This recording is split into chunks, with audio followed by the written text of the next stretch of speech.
안녕하십니까. 국립진주박물관 김명훈 학예연구사입니다. 이번 사루 영상 저희도 많이 기대하고 굉장히 많이 고생해서 이렇게 제작한 영상인데 기대 이상으로 많은 분들이 호응해 주시고 많이들 많이 봐주시고 격려도 많이 해주셔서 저희 입장으로서도 굉장히 즐겁고 고무되는 일이었습니다. 이번 영상에서는 저희 사루 영상 찍으면서의 비하인드 스토리나 거기에 숨겨져 있는 역사적 사실들 이런 것들을 좀 해설하는 영상을 좀 보여드리고자 합니다. 이거 첫 장면 만들 때가 기억이 납니다. 정말 떨리더라고요 이거 진짜. 김응하 장군 역을 맡은 황성대 배우님께 첫 장면에서 요구했던 게 뭔가 패전을 직감하고 있는 슬픈 장수의 느낌을 담아달라 이렇게 요구를 했었는데요. 황성대 배우님께서 그 느낌을 아주 잘 표현했던 표정이라고 생각합니다. 한양에서 출정할 때 조정에서는 병사들에게 막걸리 한 사발씩을 돌린다. 저는 이 대사 있잖아요. 요 막걸리 대사를 만들었을 때 사료 발견했을 때 정말 이렇게 두근두근했었거든요.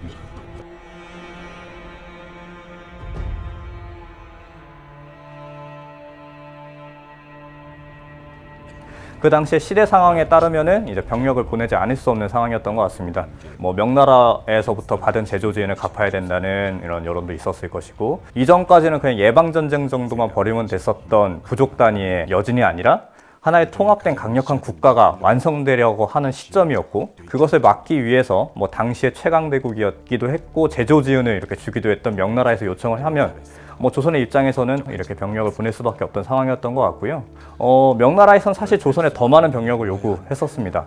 4만에 달하는 병력을 요구했었지만 조선의 당시의 상황으로는 이제 그만한 병력을 원정을 보낸다는 건 상당히 어려웠던 일이었고, 명나라도 이 정도는 알고 있었기 때문에 조선에 준비할 수 있었던 최대한의 병력을 보내게 되었습니다.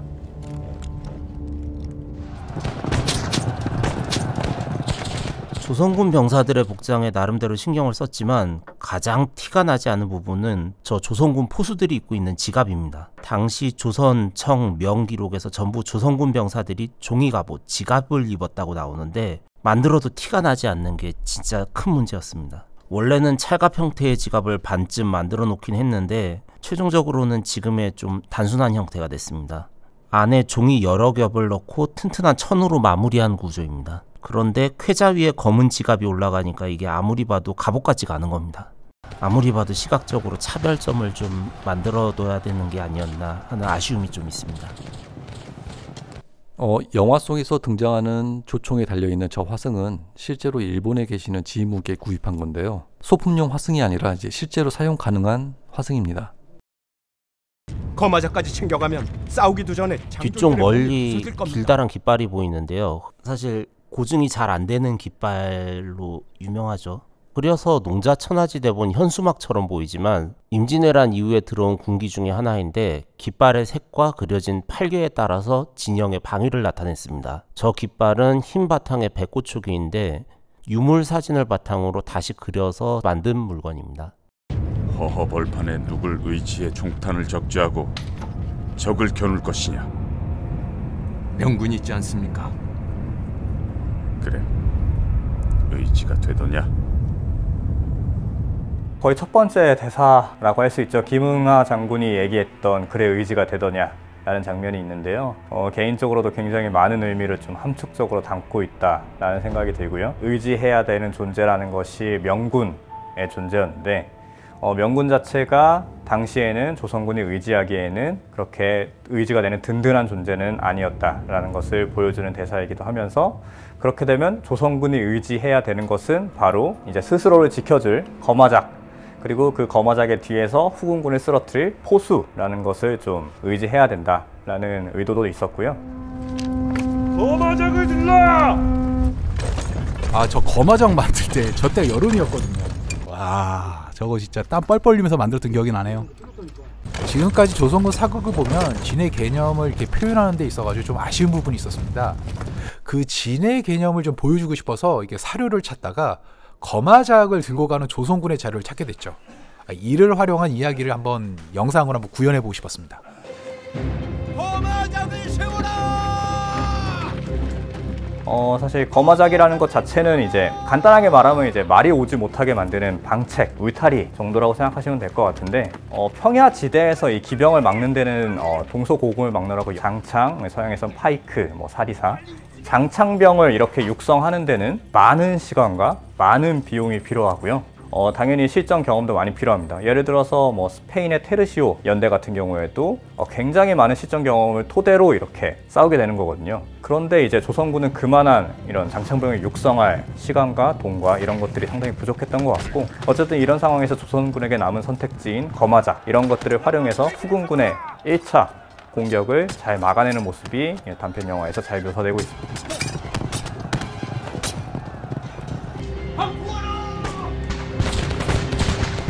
포수가 총을 발사하고 사수가 화살을 쏘면서 이렇게 장전하는 동안에 간격을 메워주는 걸 표현하고 싶었습니다. 조선군이 처음에 편제했었던 조선군의 구성을 보면 이제 삼수병 체제에 따라서 이제 사수, 사이수, 포수를 균등하게 좀 3,500명 가량씩 균등하게 분배했었던 걸 알 수 있는데, 근데 명나라가 요구했던 것은 이제 포수를 늘려달라. 그러니까 즉 조총을 다루는 조총수를 많이 늘려달라. 라는 요구가 있었고요. 사실상 거의 병력의 절반 정도가 포수가 돼버리게 되는데 이런 병력 구성으로 원정을 보내게 되었고요. 아마도 명나라 조정 같은 경우에는 이 청나라의 강력한 팔기를 상대하는 데 있어서는 조총수가 카운터 펀치다 라고 판단했던 것 같고요. 사실 그 이전에 이제 정유재란 때도 명나라 제독 진리나 유정 같은 경우에는 조선의 포수를 요청하는 기록도 있는 걸로 봐서 이미 그 이전부터 이제 조선의 포수에 대한 이런 명성이나 위력이 이제 명나라에도 알려져 있었던 것 같습니다.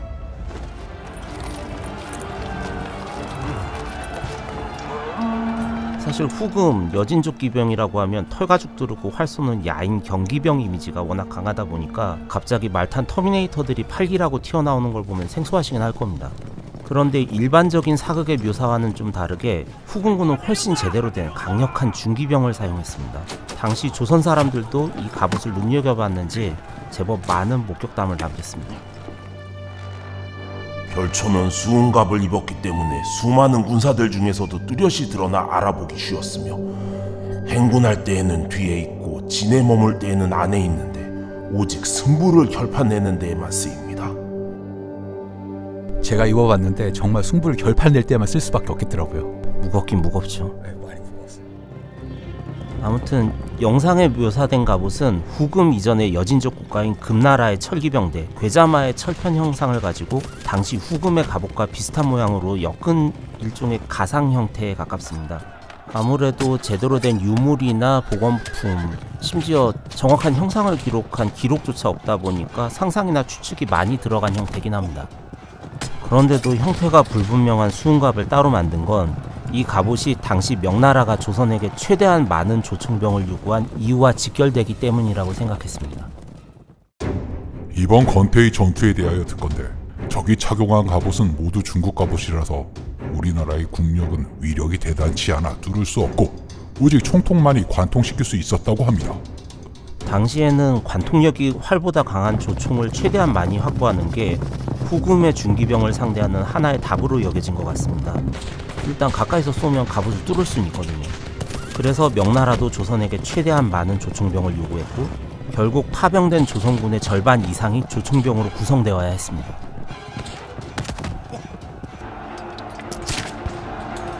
조총 소리가 크지 않고 픽픽픽 하는 소리가 난다라는 지적을 많이 받았는데요. 사실 총소리의 크기가 불가피하게 약간 줄어든 면은 있습니다만 팡 하고 파열음이 들리는 건 탄의 속도가 소리보다 빠른 후대 총기들, 요즘 총기들의 특징이고, 화약이 힘이 약해서 총구 속도가 소리보다 느린 초기의 활강총들, 그러니까 영상에 나오는 조총 같은 경우에는 의외로 맥없는 소리가 날 수밖에 없었습니다. 총알이 총신을 제대로 밀폐하지 않아서 압력이 새는 문제도 있었고요. 저기 후금 보병들이 입고 있는 갑옷은 사실 한 세기 이상 뒤에 청나라 노병병들이 입던 복장을 가져온 겁니다. 정확히 고증하자면 명나라 보병들과 큰 차이가 없는 형태의 갑옷을 중구난방으로 입고 방패가 달린 수레 같은 것도 사용을 해야 했습니다만, 그러자니까 제작의 한계도 있고 무엇보다 영상 중에서 명군과 후금군이 뒤섞일 때 식별 자체가 쉽지 않았습니다. 그래서 시각적인 구별점을 위해서 어쩔 수 없이 조금 후대의 복장을 가져왔습니다. 개인적으로 좀 많이 아쉬운 부분이긴 합니다. 보고 계신 저 화살도 나름 어떤 고증을 살려서 준비한 장면인데요. 청나라에서 주로 사용한 화살촉을 구해왔습니다. 그래서 그 화살을 이용해서 재현한 장면인데 짧게 지나가지만 살촉이 조금 다른 걸 확인할 수 있습니다. 동양군사사 재현연구보존회 회원분들에게 정말 도움을 많이 받았습니다. 장구류를 표용하는 방식부터 활을 쏘는 방법까지 정말 세세하게 배우분들에게 알려드리고 트레이닝 시켜드리고 이렇게 하셨습니다. 특히 김응하 장군이 입고 있는 저 두정갑은 정춘신 장군의 갑옷 유물을 토대로 재현한 갑주입니다. 영화상에서는 잘 보이지 않지만 이게 갑주에 달린 견찰들을 보면 정말 꼼꼼하게 재현된 갑주임을 알 수 있습니다. 병절들을 점거하고 위치를 확인하라. 저 후금 기병이 화살을 맞는 장면은 저희가 직접 화살을 쏴서 맞춘 겁니다. 물론 이제 살촉은 빼고 쐈죠. 저희 작가님이 나름 용맹하게 촬영에 임했던 장면입니다.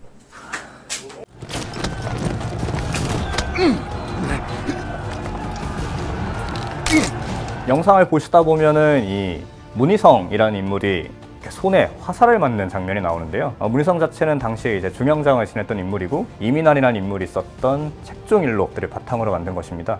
이 사루 전투 자체가 실전적이지 않은 조선 군대가 참전해가지고 굉장히 큰 피해를 입었다라고 생각하시는 분들도 많을 것 같은데, 사실 조선군이 파견했던 사루 전투의 군대와 그리고 장수들의 편전은 상당히 실전지향적인 부대였다는 생각이 들고 실제 그랬습니다. 왜냐하면 총사령관급이었던 이 도원수, 강홍립 같은 경우에는 사실 이제 왕의 이 수석, 이 통역관 같은 역할을 했었습니다만, 어쨌든 당시 사루 전투는 조선군 단독 전투가 아니었고 명나라와의 이런 협력을 통해서 연합군 형태였기 때문에 오히려 이렇게 중국어를 잘하고 그들과 소통이 매우 원활했던 이 강홍립이 도원수를 맡는 것은 상당히 타당한 인선이었다는 생각이 들고요.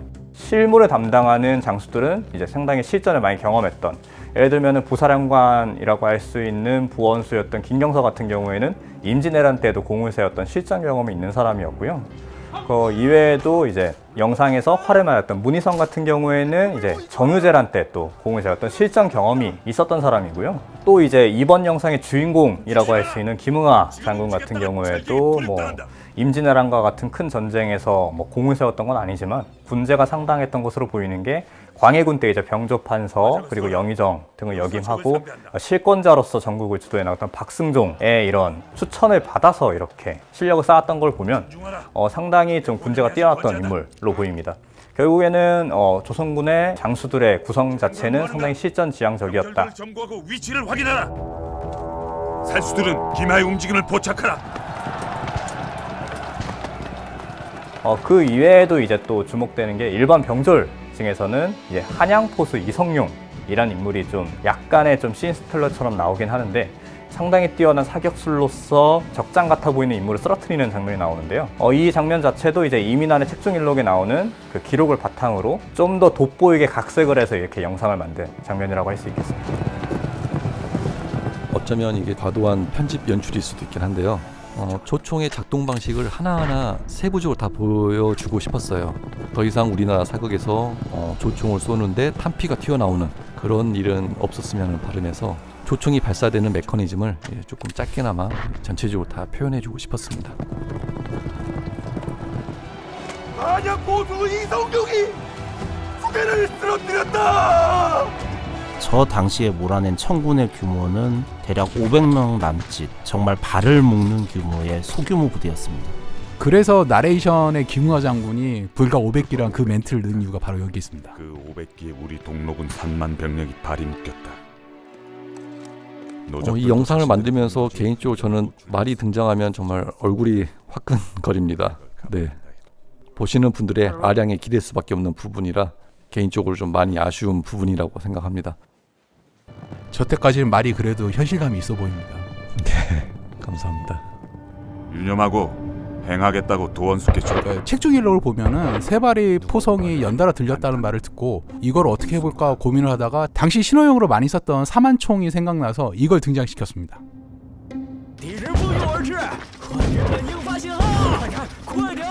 사르 전투는 후금의 입장에서 보면 굉장히 긴박하게 전개된 편입니다. 명나라와 조선의 연합군에게 완전히 포위당할 위기 상황에서 아슬아슬하게 시간차 격파에 성공했다고 할 수 있습니다. 실제로 영상에 등장하는 조명연합의 동로군이 허투알라로 향하고 있다는 소식을 후금의 수장인 누르하치가 듣게 된 시기가 3월 2일, 그러니까 투송의 군대를 격파한 직후였습니다.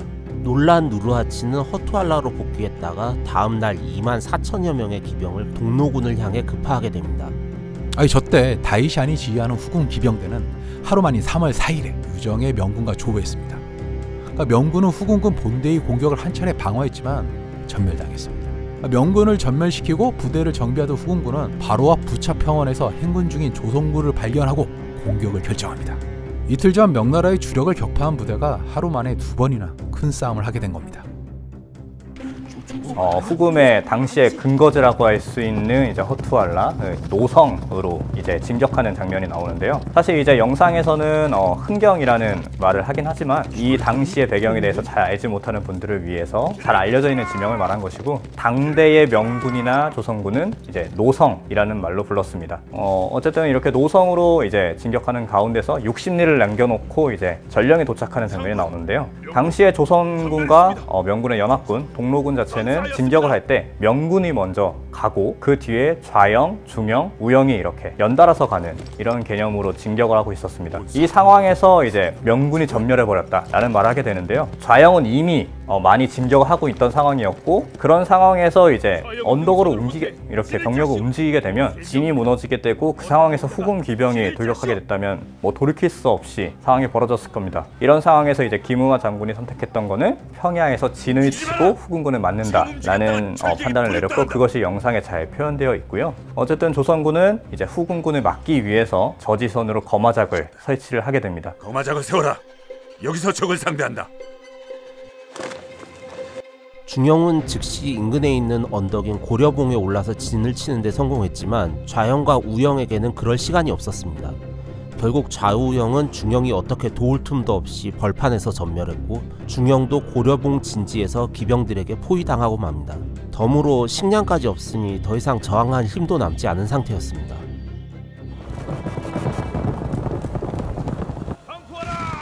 1차 공격이 막힌 다음에 이제 후금군은 명군으로부터 이렇게 노획했던 말을 보내서 거마작을 무력화했다는 기록이 연려실 기술 같은 기록들이 나오는데요.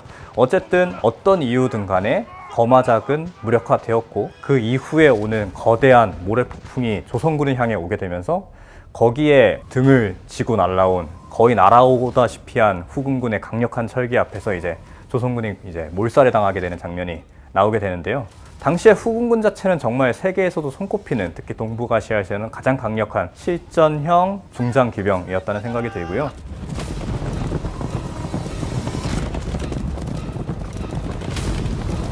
여진족의 기록인 만문노당에는 기병이 돌격할 때 조선군의 군대를 향해서 바람이 불어서 총포의 연기와 먼지와 모래로 진영을 뒤덮어버렸고, 그렇게 어두워진 먼지구덩이에 기병이 들어가서 모두 죽였다는 기록이 나옵니다. 기병대의 입장에서는 하늘이 도왔다고 할 만한 기상이변이었습니다. 정말 이 장면을 통해서 기병의 무서움을 다시 한번 전달했으면 좋겠다는 생각 많이 했었습니다. 이 부차벌판의 전투에서 최소한 7,000여 명 이상의 조선군이 전사했습니다. 좌우영에서는 사실상 생존자가 없었던 겁니다. 반면 후금 기병대의 피해는 200여 명에 불과했습니다. 화력조선 시리즈를 만들면서 늘 염두했던 기조가 기존의 조선군에 대한 스테레오타입을 벗어나자였습니다. 유약한 조선군의 모습이 아닌 지더라도 끝까지 물고 늘어지며 싸우는 조선군들의 분투를 보여주고 싶어서 약간의 상상력을 가미해 이 장면을 연출했습니다.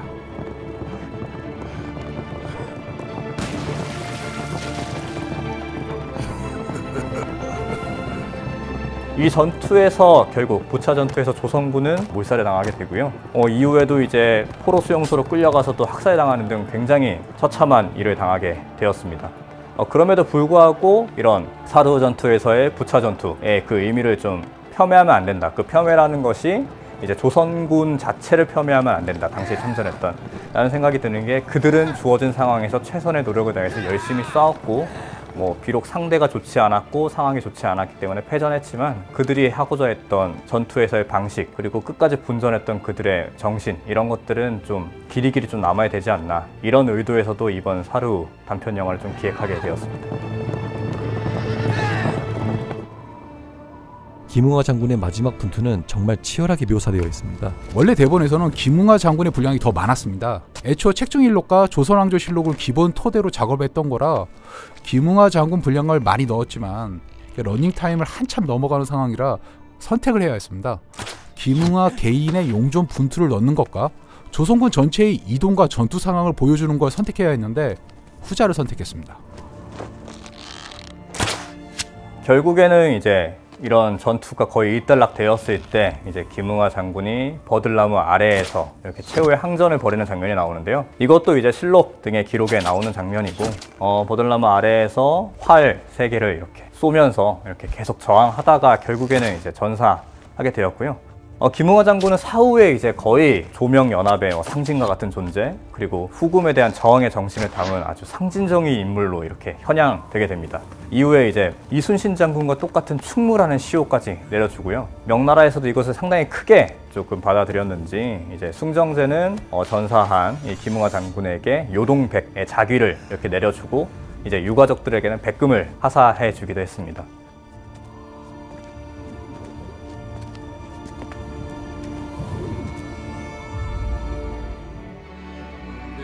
기획 의도 자체는 이제 화력조선 콘텐츠 자체의 의미에서 이렇게 사르후 단편 영화를 기획하게 되었기도 했지만 또 하나의 측면으로는 올해 12월 달에 국립진주박물관에서 이제 시작하게 되는 병자호란 특별전의 좀 프리퀄 같은 느낌을 담기도 했습니다. 12월 초에 이제 국립진주박물관에서 병자호란 특별전을 개막하게 되고요. 이번 전시에서는 이제 후금의 발흥과 이제 동아시아 정세의 변화, 조선 사회의 변동까지 좀 다루는 종합적인 특별 전시가 기획되고 있으니까 많은 기대 부탁드리겠습니다. 낮에는 영상을 제작하고 집에 돌아오면 귀약통을 만들고 냉병기를 만들고 평곤을 만들고 그래서 제가 고3 때도 안 터져본 코피가 이때 처음으로 터졌던 것 같습니다. 나름 여러모로 좀 아쉽고 부족한 게 표현된 부분들이 많았는데요. 그래도 많이 재밌게 봐주시고 응원해주시고 격려해주시는 댓글들 보면서 정말 다시 한번 감사하다는 말씀 드리겠습니다. 네, 감사합니다. 그러니까 스튜디오에서 촬영했을 때만 하더라도 와 힘들다 그 얘기만 했었는데 이렇게 막상 만들어지고 여러분들이 이렇게 좋아해 주시는 모습 보니까 많은 힘이 되고 그때의 고생이 싹 잊혀지는 것 같습니다. 정말 감사드립니다. 어쨌든 화력조선은 또 멈추지 않습니다. 이제 계속 나아가고 더 발전된 모습 보여드리도록 노력하겠습니다. 감사합니다.